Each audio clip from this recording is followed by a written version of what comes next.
আমরা আমাদের পাহাড়ি বন্ধু বান্ধব, আদিবাসী বন্ধু বান্ধব, ছাত্রছাত্রীর সাথে যখন কথা বলি তখন অশ্রু সংবরণ করতে পারি না। এই দেশের মানুষ, আমরা একভাবে চলি, তারা আরেকভাবে চলে। আমরা কোনো সুবিধা তো দেই না, অধিকার তো দেই না, তাদের কথা বলবার অধিকার, তাদের দাঁড়ানোর অধিকারটুকুও দিচ্ছি না।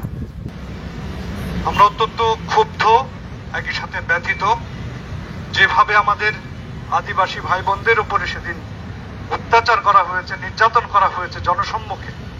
সেখানে রাষ্ট্রীয় বাহিনী নীরব ভূমিকা পালন করেছে। পরের দিন আমরা দেখছি সেই রাষ্ট্রীয় বাহিনী যারা আগের দিন নীরব ভূমিকা পালন করলো, অর্থাৎ তাদের অত্যাচারিত হতে দিল, তারাই পরের দিন আবার তাদের উপর ঝাঁপিয়ে পড়েছে।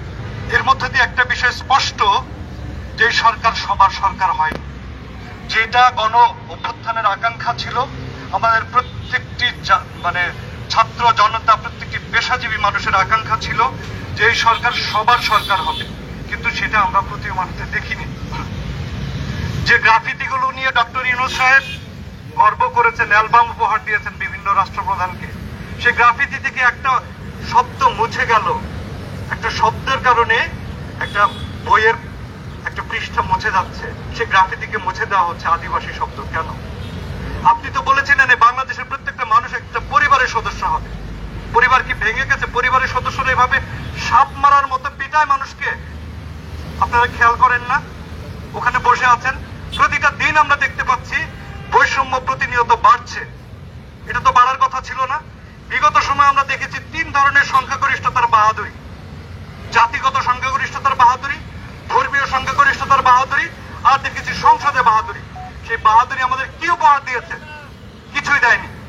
আবারও সেই একই বাহাদুরি আমরা দেখতে পাচ্ছি। এই বাহাদুরির জন্য গণ অভ্যুত্থান হয়নি। এখন একটা নির্দিষ্ট গোষ্ঠী দাবি করছে তারাই গণ অভ্যুত্থান করেছে। নো, এখানে প্রত্যেকটা মানুষের অবদান আছে। সেই অবদানগুলো ভুলে গেলে চলবে না। আমরা আমাদের পাহাড়ি বন্ধু বান্ধব, আদিবাসী বন্ধু বান্ধব, ছাত্রছাত্রীর সাথে যখন কথা বলি তখন অশ্রু সংবরণ করতে পারি না। এই দেশের মানুষ, আমরা একভাবে চলি, তারা আরেকভাবে চলে। আমরা কোনো সুবিধা তো দেই না, অধিকার তো দেই না, তাদের কথা বলবার অধিকার, তাদের দাঁড়ানোর অধিকারটুকুও দিচ্ছি না। এই বাংলাদেশ তো আমরা চাই না।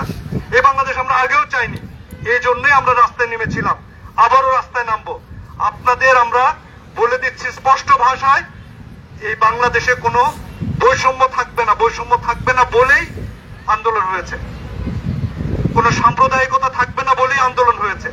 আজকে আমরা স্পষ্টত বুঝতে পাচ্ছি একটা গোষ্ঠীর হাতে সবকিছু তুলে দেওয়া হচ্ছে।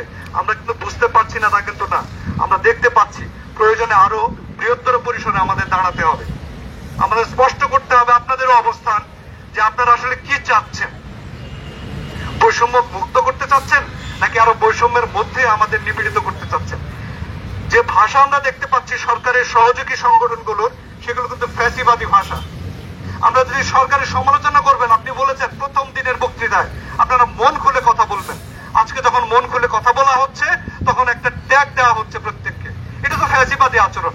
এক ফ্যাসিবাদকে অপসারণ করে আমরা আরেকটা ফ্যাসিবাদ তো কায়েম করতে চাই না।